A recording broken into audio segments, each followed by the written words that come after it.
Welcome everyone. We'll just give everyone a few minutes to join in the session and then we'll get started.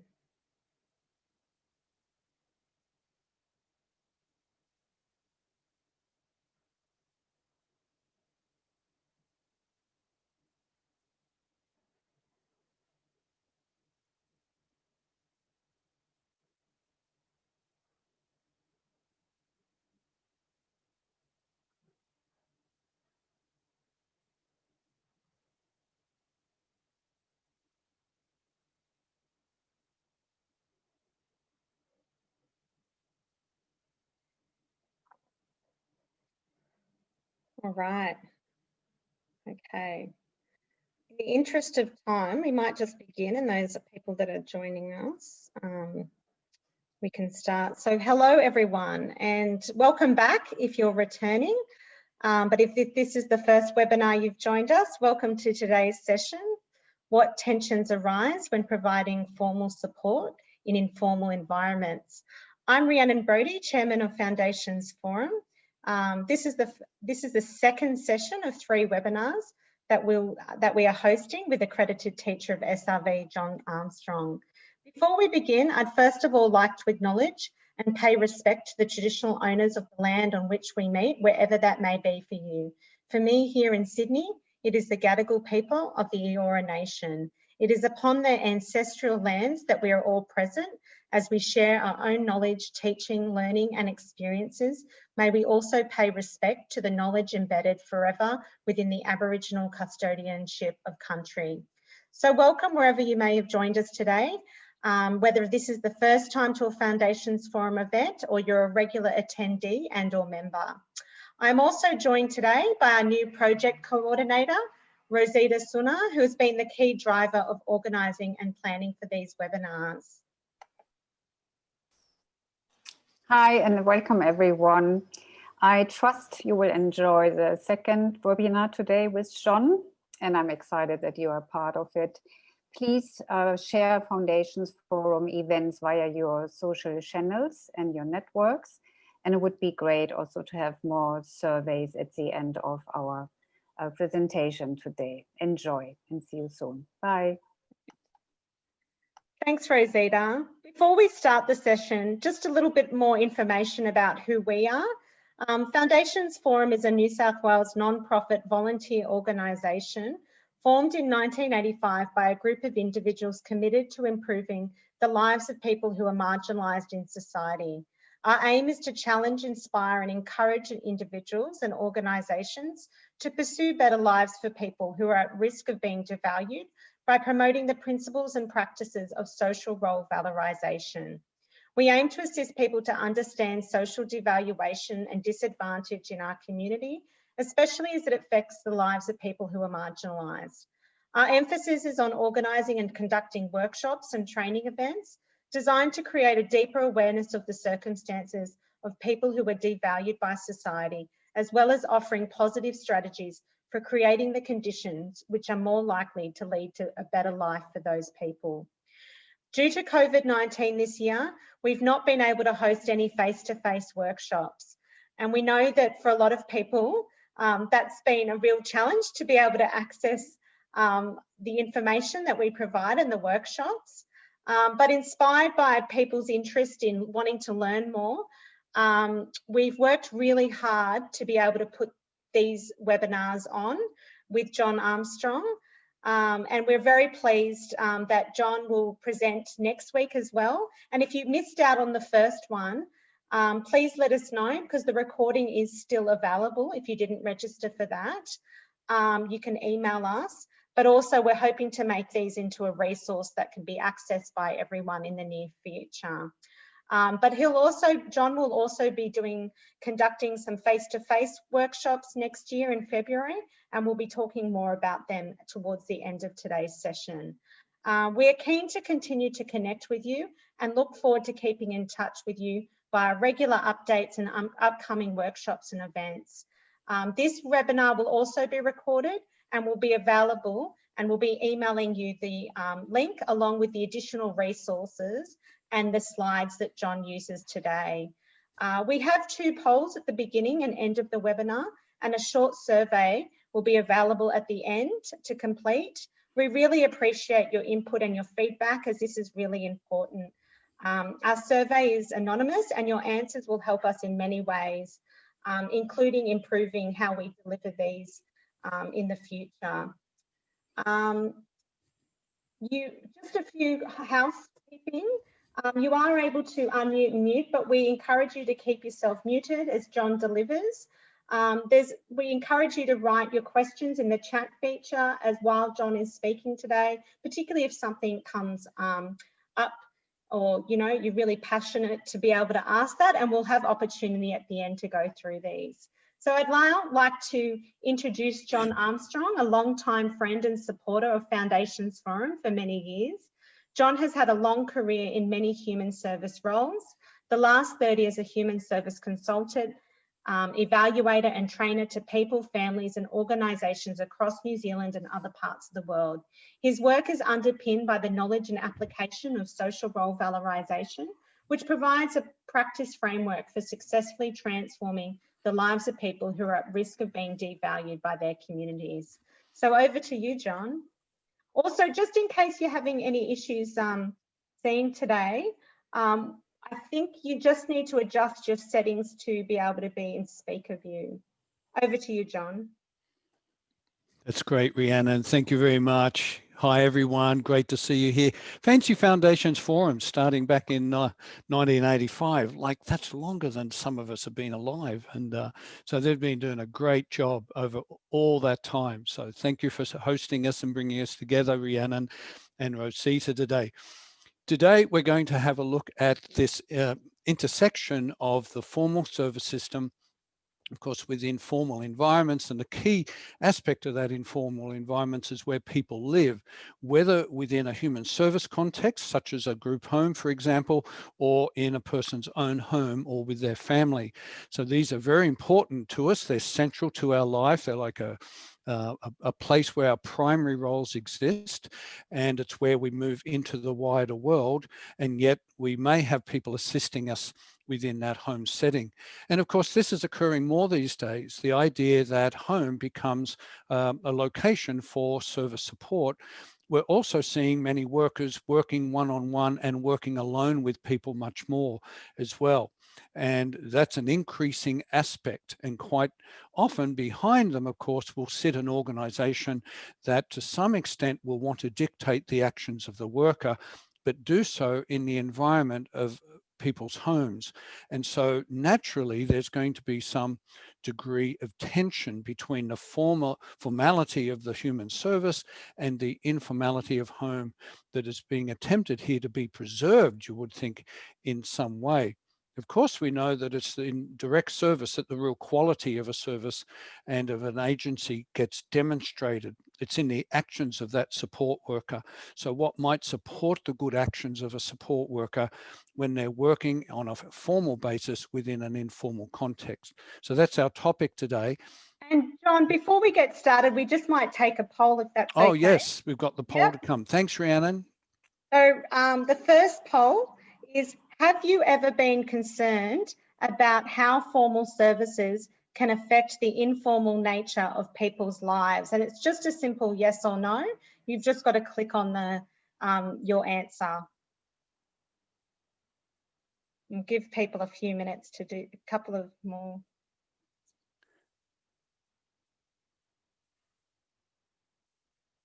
Okay, excellent. I might just get you to share those results. Yep, so 100% of people have said that they've been concerned about how formal services can affect the informal nature of people's lives. Thanks, John. Well, you've come to the right workshop. Hopefully we'll provide something that's going to be useful for you today. So let's hop into it. Now, there are many variables that affect this, of course, and some of you may already be experiencing people working in your home. And it may be too that the relationship is going very well.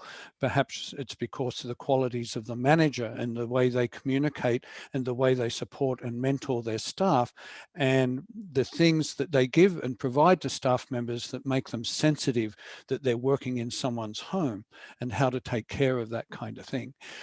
So these aspects can work well, but we also see that that can change quickly, and therefore there is an ongoing tension between them. Now, today I'm going to use a combination of some PowerPoint slides, just a few, together with what I've got on the whiteboard. So just going to the PowerPoint slides briefly, where I'm going to be using some of the insights of Wolf Wolfensberger, of course, but also of Josephine Mazzarelli and Joe Osborne, two of our colleagues in the United States. Joe developed a really lovely workshop that I've done and taught with them called Stranger in the House. And some of the material that we'll be covering today is very much a compressed version of that one-day workshop that the two Joes have developed, and is very good around this topic as well. Here now, though, I want to introduce some material that I obtained from Wolfensberger many years ago, where he compared some of the features of service systems and compared that to the way that communities operate and the nature of the relationships between the two.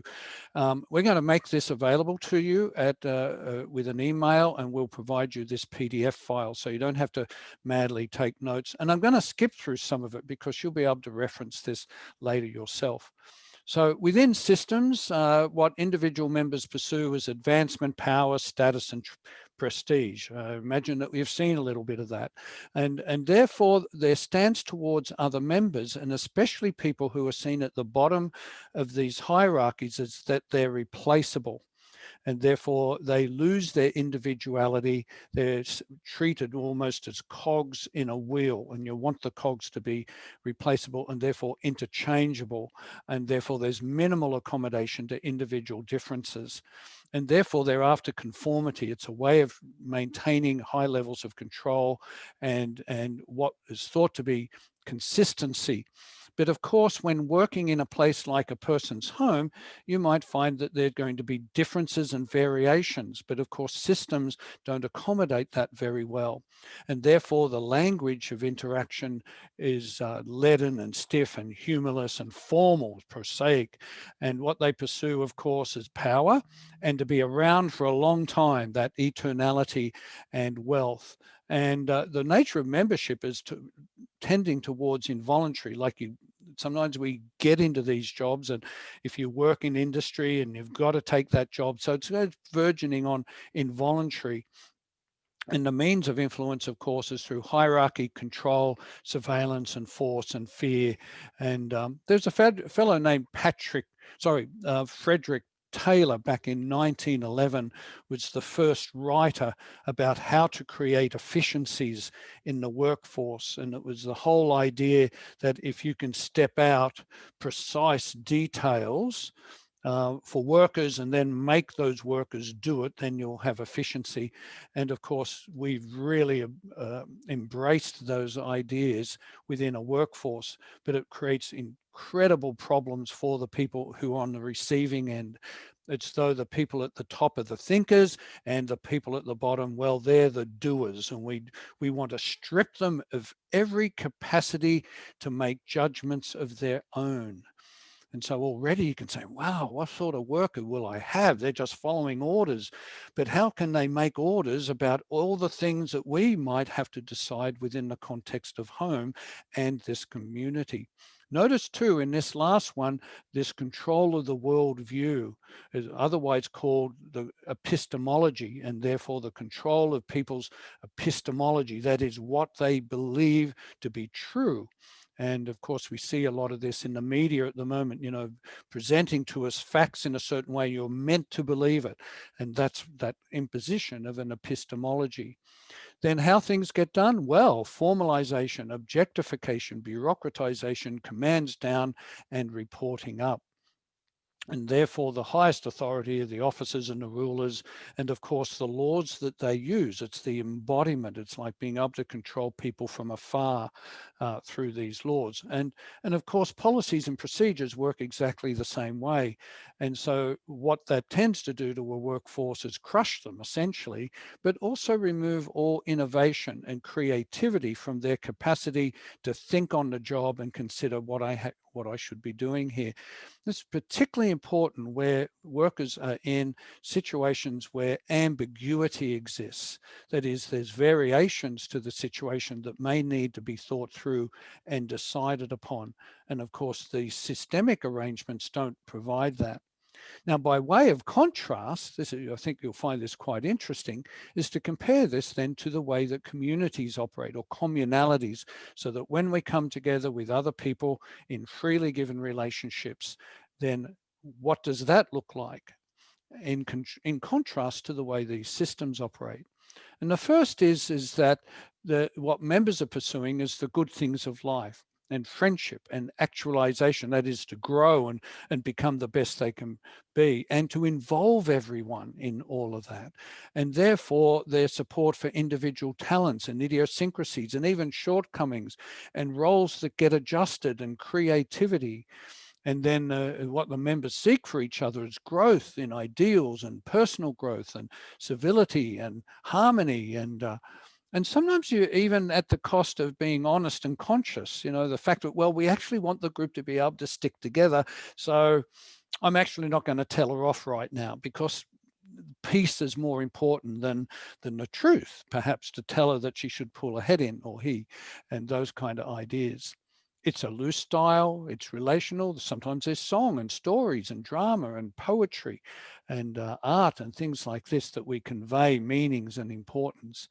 And therefore what they pursue is the living out of an ideal and of relationships and an alternative vision for a better world. So very vision-led, and therefore it's voluntary. We choose to be there, it's chosen. And if I wish, I can also leave. I'm not kind of held there against my will. The means of influence then is to cultivate ideas and relationships and use persuasion and consensus and ways where we shape our worldview ourselves as we come together and we sort out those things and what it is we want to stand for and believe in. And then how things get done, of course, is through an internalized reference to an ideal, sometimes a faith, a shared vision and values, identification, sometimes with leadership and with peers and with informality. And now, of course, you can be organized in this. You don't, this doesn't mean you're disorganized. It's just that the organization operates against different kind of procedures. And so the highest authority then is that vision is supreme. Everything else is a means. That's a very important feature, isn't it? Because we find in systems, many of the means become an end in itself. As it were, you know, we make organizations, if they're compliant, then that becomes an end in itself, being compliant, when in fact the compliance was meant as a means. And so in summary, some of the features of bureaucracy, in contrast to the communal ways that we've just reviewed, incorporate stratification, specialization, formalization, and routinization, so that we basically get this compliant workforce and that follow procedures and policies, and been a great increase in this. And you might say these are the core things that organizations do that also render them inefficient in a sense. And these are their core incompetencies, you might say, the things that these things cause organizations not to do well at all. And often the bureau, in response to things not going well, they tend to increase the bureaucracy. They increase these four things. And this undermines then for a workforce, for any workforce, but we're interested in a human service context, then their resilience, their innovation, their engagement, their connection, and their growth. In fact, those four things even undermine common sense quite a lot. And the thing is, you can't command common sense with policies and procedures. But many of you who have people coming into your life to provide someone support, you want workers with common sense, and you just can't be given those sorts of things through this kind of procedure. By the way, I reference a book here that's quite new. It came out this year, and it's a nice read, but it's mostly about an alternative to bureaucracies. So it's called Humanocracy, and it says the creating organizations as amazing as the people inside them. So even though you might say systems are this dysfunctional, doesn't mean that the people inside of them are dysfunctional, but they might become so the longer they stay there. And therefore, this text is talking about how might we run an organization where people actually flourish and thrive, and where their innovation and motivation is taken advantage of rather than crushed by the weight of these inappropriate and let me just stop. So coming back now to the full screen. So that's as a bit of a background, and there might be some questions that come in as a result of that. I see some Q&A and some chat comments now. We'll pause at about 20 to 2 and do a second poll, and then have a little bit of time to look at questions. And so we're going to, in looking at this topic today, we're going to try and see it from both sides a little bit. What is it like for a worker who's got a formal organization sitting behind them, has defined the rules and regulations and told them to go and do certain things and go to this address? So what is that like for a worker to do that, and what kind of experiences do they encounter? And the second part will say, what's it like to be on the receiving end of this, where people are entering your environment, entering someone's home, and in doing so bring certain degrees of formality with them that even threaten the very nature of the home, even though the service might be there to preserve and to expand the nature of the home. So you can see that there's just an inherent tension here. And then we'll get to look at some of the things that help soften that tension that we might consider. And some of you may already be doing some of these things. I can get rid of that little controller now. So we've done this. So some of the potential issues for staff to begin with when working in people's homes, and you can even think about some of this yourself. You could say, and if you're a worker yourself, you could make a little list. What are some of the things workers have to deal with in going into the many and varied homes? And some of the home experiences will be wonderful, but some of them will be quite challenging. And some of these things include the fact that the household you're entering has a very different lifestyle to your own. And those lifestyles are often based on sets of values about the way that people like to live. And of course, we're often different in the way we live and conduct ourselves at home. And some of this might revolve around aspects of language, even levels of cleanliness, so, and there are even TV shows that look at the levels of cleanliness and the degree to which people have hoarded things that now they're having to crawl through tunnels to get to the kitchen kind of thing. And that would be very challenging for a staff member. And then there might be pets that you might be allergic to. So if you're allergic to cats as a staff member, but they've got cats and that sets me off, or they bite my leg or something. And then if there are children there, and therefore what is the conduct of the children like? Are they reasonable kids? Can you relate to them? Or are they going to bite your leg as well? Those kind of things. So what are the habits? Do people talk loudly on phones and swear a lot? And you might not. Of course, it can also go the other way. And what type of neighborhood even is the house in? Is this a dangerous area? Are you going to get mugged walking out at night? Will your car get damaged while you're parked there? Is there even a place to park? And so the security and safety of the setting and these kind of things. Even within the house, is there room to even conduct the support?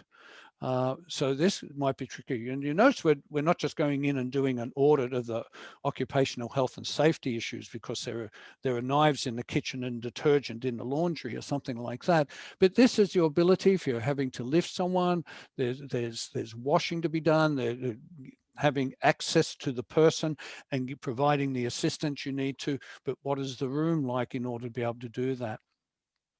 And then, of course, there are levels of demands and expectations that are placed upon people. The idea that you have to be person-centered is often left workers open to believing they have to do anything that someone asks them to do without exception, and that somehow that's person-centered.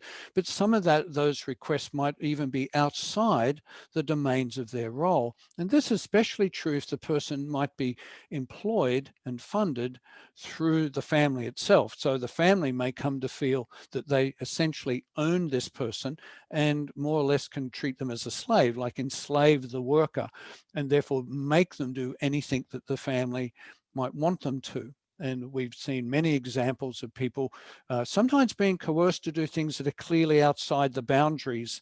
One worker was asked to drive the resident's car, and the car wasn't in good shape, and she didn't want to drive it. She wasn't a confident driver herself, but anyway, she was talked into it. And in the process of driving the resident she was supporting, but not on the road, she hit a big pothole and the tire blew, it completely destroyed it and the wheel. And then, of course, the resident wanted her to pay for the damage, you know, so all sorts of things like this that hadn't been sorted out in advance and left the worker open to these varying demands. As we've often said, you know, we've had workers who are now cleaning the chicken coop because it's what the family require. And so there's a little bit of an embodiment of the kind of things that can befall a worker. And of course, some workers are working across a range of households, and they're having to make significant adjustments as they go from house to house. And some will find that an easy thing to do, and for others, it'll be quite a challenge. And we haven't even mentioned, you might say, the formal aspects that the worker might bring as well, in terms of the checks to the houses that are done. Even if the support's even not conducted there, it may be that the home still has to undergo some kind of audit, which brings us then to what the householder might experience in having staff enter that particular house. And of course, we might have things about the lifestyle of the worker now and what they look like. And it's not that we're judging their appearance, but it may be very different to the householder. There might be things like their tattoos and rings and the way they do their hair, and that's fine, but it may be quite different to the person who is in the home that the worker is entering. And then the language of workers and the way they like to speak and the tone of voice and how loud or soft. And again, is there a lot of swearing? And swearing just seems to be everywhere these days. And, you know, but for some people, it's still, particularly in their home, might be very offensive to bring that in. And then there might be various habits that they have of being on the phone a lot or needing to go out and have a smoke, and these kind of things that may or may not sit well with the household. And then we have the idea that some staff might be different styles of working with people. They appear a bit bossy, you know, they come in with all the advice about what you should be eating or where you should put things in the cupboard or what doctor you should attend and go to. And they may move things around, you know, that essentially suits the preference of the worker. And especially for people who may not be able to move very well, they might find that the cutlery or crockery drawers has been completely turned upside down and the pantry moved around because the worker likes things in a certain place, and these things have happened. And then there may be shortcomings in the actual duties because the worker is there alone with the householder, and they might arrive late, they might leave early, they might swap times around, they do things. We've even had situations of meeting boyfriends and at the home of the resident by a worker, and because they're wanting to hide the relationship in some way, or they're breaking up. And we've had exes ringing the householder, demanding to know where the person has gone to and threatening the householder, which would be a very frightening situation. And so all of you think, wow, how do we clarify this stuff? And then of course the worker may tell lots of stories about all the other people that they visit, which signals to the householder that they're probably talking about them as well with the other householders. So you get the, you know, is there this kind of gossip coming along?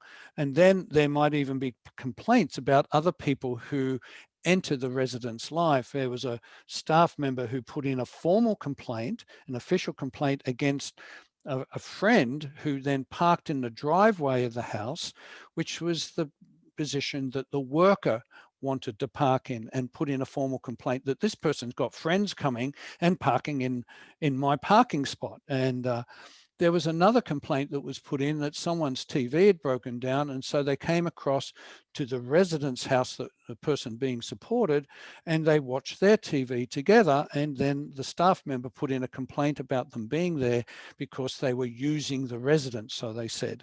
And you think, wow. So there may be a poor awareness on the part of workers then that this neighborhood and this person's relationships are part and parcel of the things that need to be preserved and extended. There was an agency that supported older people in Australia, and they developed an evaluation tool actually for conducting various programs within their agency, and a number of them were supporting people in their own homes, elderly people, and they had as some measures in that evaluation tool, some measures that recorded those things that sensitized the staff to be aware of the importance of neighbours and friends being maintained and even increased in the life of the person. In other words, they understood that it was quite possible for people to begin to disappear as a result of the presence of paid people, like the paid drives out the unpaid, the formal drives out the informal. And they were sensitive to that potential, because if you're going to keep people at home, you better keep an eye on the connections with neighbours and not do anything that sends them away. And so when you start to see things like this, you see that that is a real possibility. So we've got this tension of expectation and of what the role is and how it should be performed. And it may become so bad that it threatens the whole arrangement for remaining at home. You might say, if these arrangements collapse in some way and feel untenable, and there have been people receiving support who report that receiving that support to help them stay at home then becomes a battle for them, of new staff coming in, of having strangers turn up, of having no role in selecting the staff who come into your home, or being able to make a complaint that can get rid of unsuitable people.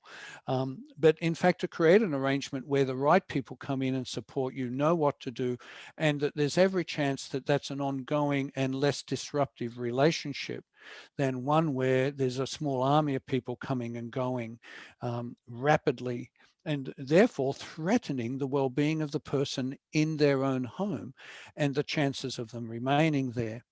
And otherwise they end up in much more restricted environments of nursing homes and shared accommodation, having to share with other people.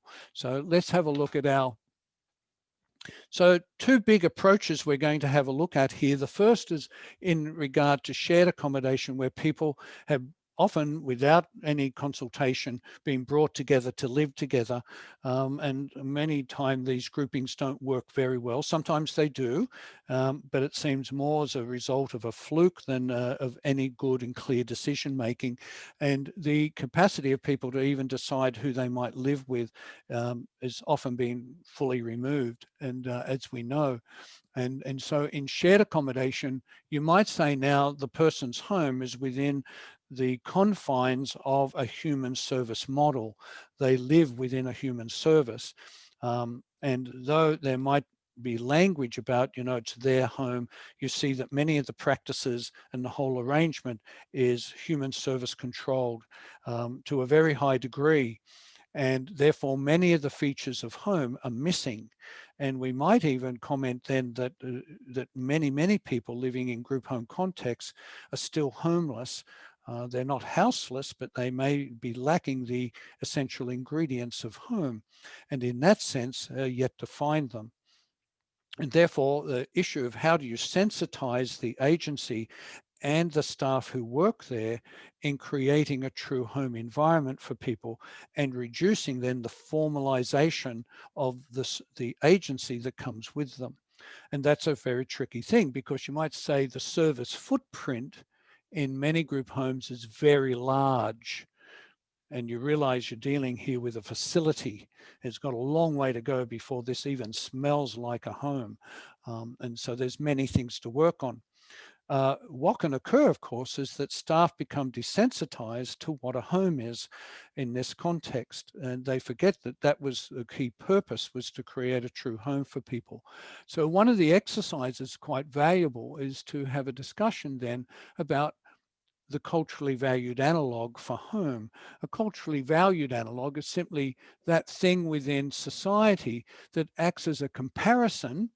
So you might call this a comparison that valued people receive that has that same function. So we often do an exercise with the support staff about what is home, and we get them to do butcher's paper, full discussion.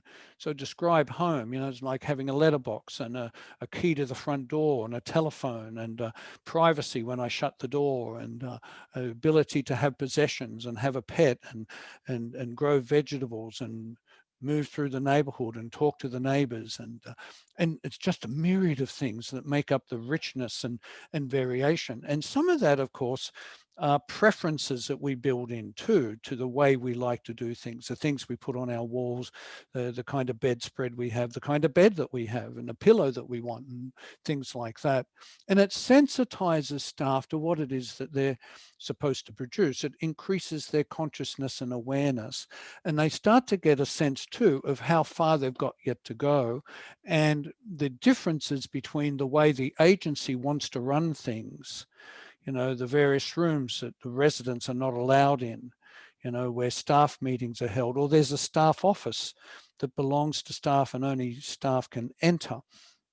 And so it's an out of bounds area in people's own homes that strangers come in and use, but don't pay any rent for that. It's like it's a very strange arrangement for these things. And you begin to feel then, is it possible to withdraw this footprint? So that staff meetings are no longer held in people's homes. We'll hold those meetings in our own environment. And so that's a whole workshop. We could discuss that. But I think I just want to give you a taste for that. And it's a very fruitful exercise of making a service into a home. You may never completely accomplish this, but it may be possible to be very sensitive to those things that we can get out of here that are unnecessary in creating a real home for people. There's also the prospect that we get people out of this place into a real home, one that's their own, and or they live with other people that they want to live with. Living alone is not necessarily the biggest part of the culturally valued analog, but it is there. And interestingly, culturally, there's more and more people who now live alone. When it comes to a person's own home, though, what might we do about that? And an interesting exercise is to consider then, what is the vision the person has for their own home? And do we know what that is? Now, not everybody, we just live our vision and we don't always get to articulate what that might be. But when it comes to having other people enter the home who need to know this, then some time discussing this, a discussion then, that ensures, and that the discussion of this person's vision for home gets communicated to everybody who enters the home. So everybody knows what home looks like to this person and how they would like things to be done. I've known people who only, for instance, have a shower at night, and if they're to receive assistance, then the assistance would need to occur in those hours. And even when they move into a facility, then all of a sudden they're being showered at the opposite end of the day, and especially if they have a condition like dementia, start to resist that because they've never known that for most of their life. And then, of course, there's people being put on medication. You start to see bruises on their wrists as they're being pulled in, and it's just terrible. It breaks down because the vision of home is being lost. And you realize just how individual a question that is, and good for us to think about ourselves. What does home mean? And if you were to receive support, what would need to be preserved in that home? My parents used to have dinner and have the washing up done before the Wheel of Fortune. You might remember the Wheel of Fortune, the game show, and that became part of their pattern. So even when we visited them, we would still have to, you know, have kids and grandkids, and we would have to fall into it was their routine, and routine was very important for them in their later years. It provided a sense of security. So if we were to provide support in this home, we would want to do something that, in a sense, honored that routine and didn't disrupt it in any way. So even when should workers come? Well, when it fits with the routine for those things to be done. And so you get quite specific information here about what constitutes that vision, what time the person goes to bed, what do they do before bed. My parents used to have a sip of port and off they'd go to bed. And even the type of port that it was, those things, because that's what you're trying to preserve and strengthen. And it means also for staff, they're not walking into an environment that they haven't been prepared for. They've been oriented to understanding what home means for this person and being ready to undertake that. So you're looking at the preservation, the expansion of home for every worker. No one enters who doesn't know what that vision is for this person. And even that's a bit of a challenge, because the workforce can be so disrupted with people coming and going, and especially because the quality of managers are so sometimes very poor that they do leave quickly. But where there's stability, where there's good mentoring and support for people to work with common sense and do things well, then you're going to see people staying in very satisfying relationships, and where the resident is also going to be very satisfied with the workers who come to give them that support.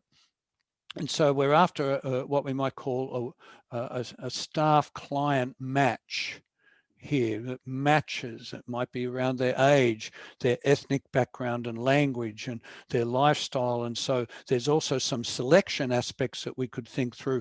Who should be with this particular person to support and honor their vision of home? And you can see it doesn't completely get rid of the tension between formal and informal, but it helps to massage that a little bit.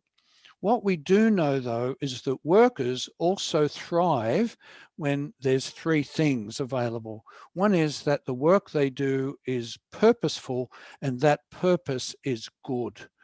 Then workers can, as it were, lift themselves to that. And that's what helping workers to learn and understand this vision for home does.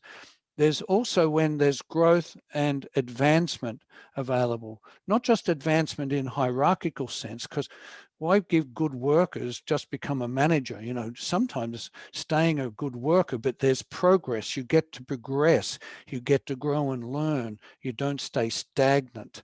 And therefore, when there's growth, and of course, when there's responsible decision making, that where workers get a degree of being able to make a decision that makes sense because of the ambiguity of the situation they're working with.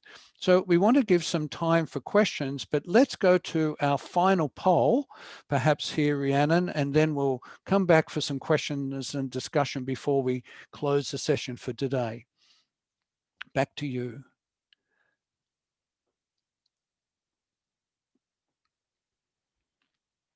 It's Rhiannon there.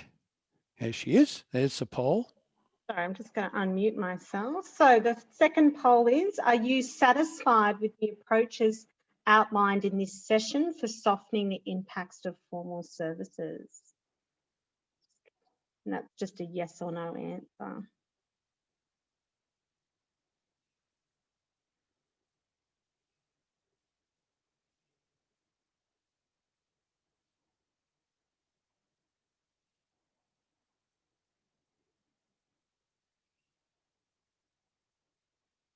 Okay. Great, we might just share those results. So 89% said that they're satisfied with the approaches, and we've got two people, 11% that have said no, which will be interesting if people would like to share. So now, John, are you would like to open it up for questions? We've had, and apologies, we've just had a few technical things around the chat, which I think now though people can ask, or you can ask through the question and answers. So we've got one question that is asking, does the concept of common sense vary between people? One person's version of common sense could be different to another.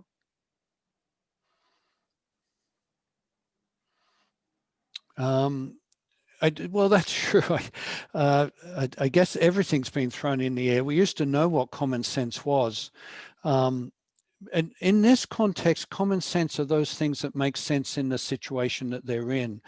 You've got lots of options before you. I guess our point is that managers can't write manuals that preempt all of the possible decision points that can occur in a regular day. And therefore, you're having to rely on someone knowing what to do in a particular given situation. What tends to work better is that there's, you might say, a set of values. Values operate as guide rails for people. But it doesn't necessarily tell you the exact answer that you have to reach in a given situation. It doesn't mean you'll always get it right. But if you've got an arrangement with a worker where it's agreed that you are to set out and accomplish these things, when they don't, then you can have a discussion about that. But rules and regulations that enforce compliance and this kind of slavish robotic form just crushes people because it doesn't rely on them thinking at all. And while common sense is often missing, part of that is because people have not been put in situations of responsibility where they might build competencies in such an area, or that we employ people who just don't know very much anymore. And that's such a shame. Here we're talking about positioning people where they get to grow and learn as well. Both parties get to win. There might be mistakes, but I think that the long-term outcome of that is a whole lot better than the idea of policy manuals substituting for good sensible practice. And any more that have come in, Rhiannon? Yeah, look, no, some really great comments. And, you know, that's one that I'm always aware of. You know, there isn't much out there to support families who are now having to manage all of these complexities and tensions. Absolutely. Absolutely. And if they are hosted by an agency or they're not hosted, but there are some very experienced families, and there are some efforts, groups, family advocacy, belonging matters, Imagine More, groups like that, Crew, who are offering lots of educational aspects. But it is a thing, and Catherine would know that you're entering, you might say, when families are hosting and managing their own funding, they're having to deal with their own complexity as they interact with the system, and they're having to virtually follow the same requirements that agencies are also under. And why they get so they satisfy that with the policies and procedures that they're required to do. And so this crushing, you might say, that occurs from high up policymakers gets translated down. Now the whole family is affected by that. And I haven't spoken, this session wasn't so much picking up on that particular aspect. It's still deserved though, and we might need to go back and make some commentary about that. But how for the family then to preserve their vision in a context where giving service is all that you have to do. And certainly last week when we covered programmatic versus non-programmatic issues also played into that scenario as well. Like we can lose sight of what is the direction, what is the vision we're trying to head into, because we're just following the requirements of the funding. And people forget that following the requirements of the funding works out just as bad for a family as it might for an agency. It's where the means have become the end all of a sudden, and that's very problematic. We're fooled into believing that because we comply with the requirements that we've met the needs of the person receiving the service. Maybe nothing of the kind. So individualized funding of itself doesn't guarantee that we live out the right vision. We may only live out the vision of the system. Another question, Rhiannon? Well, no, only comments, but, you know, I believe, you know, common sense should be in your code of conduct based on your values, which is a very, you know, right. And also, you know, I totally agree that, yeah, there is so much that needs to happen in this space. People continuing to be institutionalized in all settings in their lives because of a systems approach and acknowledging that we just need to flip everything on its head and focus on relationships in real life, not service delivery. That's right. That's right. Interesting in organizations, though, where the adoption, and of course you've got managers who are working as control agents as their staff, you know, so the control down, the reporting up, and where that is the case, oh, it just burns out so many people. Now, there are some great agencies that would be interesting to look at as a case study around this kind of topic, where the staff turnover is very low indeed, and who constantly bring their people along. There's one agency I know, for instance, they never select a manager who didn't come up through the ranks. So they don't employ, you might say, career managers where they get from BHP or some finance job or something and stick them in a human service organization.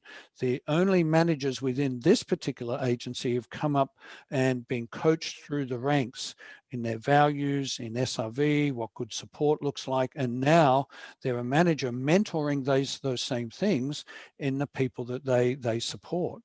So that's a very interesting thing to see, and you just see a stability in the workforce, because we know that one of the wounds that occur for devalued people is having a myriad of paid relationships come through their life, relationship circus. And so one of the things, of course, is if an agency can adopt good practice for its workers, it often means that it'll be a good practice that has a flow-on effect to the people they support as well. And where reasonable, even if they are paid relationships, tend to be with people who are known and who become trusted. And sometimes where friendships emerge, you know, even if workers leave the job, they retain that friendship. It's not common. Most people are never seen again. And Rhiannon, you've got some more comments there? Yeah, and that kind of, someone said agree, critical thinking skills and deductive reasoning within values is highly valued in staffing to make decisions. That's right. That's right. You know, and that's a fair point, you know, someone's made about, you know, the lack of housing is so pivotal to the discussion. It's hard to make a home when there are no houses. That's right. That's right. And where people's life in this home is quite fragile. We still have people living in boarding houses, and just the movement of devalued people as well. We know there's lots of discontinuity, not just in relationships, but in people's abode being moved. Or the language used too, vacancy management, like that's, that's right. You know, I don't understand. Oh, they must be from Queensland that way. And absolutely, they had a whole system of vacancy management where people could be shifted across the whole state into a vacancy, which meant they were away from all of their family and unpaid relationships and and sometimes out of existence, like who knows where they've gone. And more, especially today, as parents die, that the people may be now surrendered to the state, and who knows what will happen to them. It's just horrendous where those kind of decisions can occur. Now, there are some agencies and some managers trying to do really great stuff. So we don't want to necessarily say if you're in the system, you're a bad person, only that the system brings certain features to it that can be hard and difficult for a single person to combat, because there's a trend within certain systems for this level of predictability and control, of taking ambiguity out of situations by commanding strict adherence. And that means stripping away from people the ability to use judgment, to use good sense in a particular situation.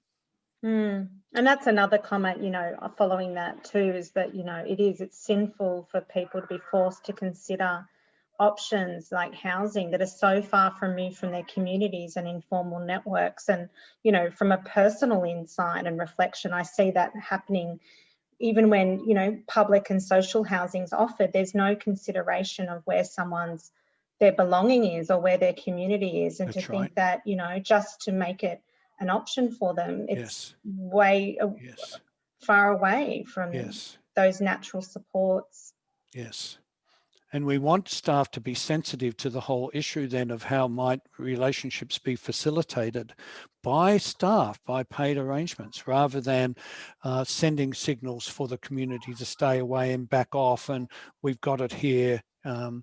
and then the community acquiesces to that. They withdraw further, when in fact the whole involvement of belonging and participating with your community is what the issue is about. How do we bring people into long-term protective in the sense that our relationships look after us and they speak out for us when we need to be. You know, if you're comatose in a hospital, you're going to need someone to speak out for you, and it's our relationships that do that the best. And when you don't have those freely given relationships and you're reliant on paid people for it, then it's very tricky, because those people aren't necessarily going to do anything that challenges their own role as workers. So it's whereas you need an unpaid person, of course, who's distinctly separate from the service system that supports you, because you can't shut them down. They have a powerful voice, an independent voice, and it's their independence that makes them powerful.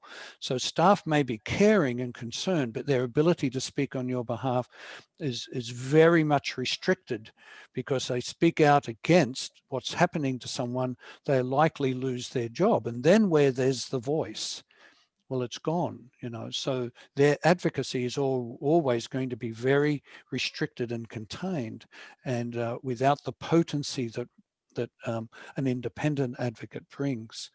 And how many people are going to be exactly the situation of being, as it were, unrepresented by anyone who's going to be concerned for them outside of the service system? So we're going to have lots of family members dying in the near future, leaving sons and daughters who are essentially on their own.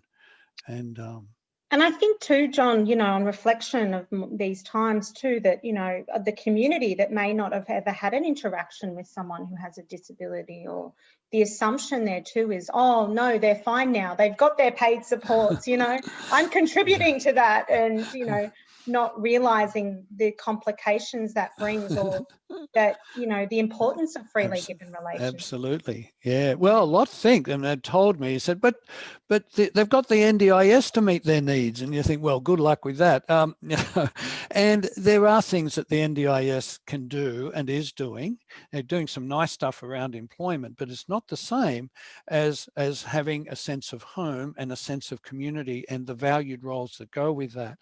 And sometimes these needs transcend the ability of a paid service system who just supports you, and sometimes quite poorly, to know how to really facilitate people getting the good things of life.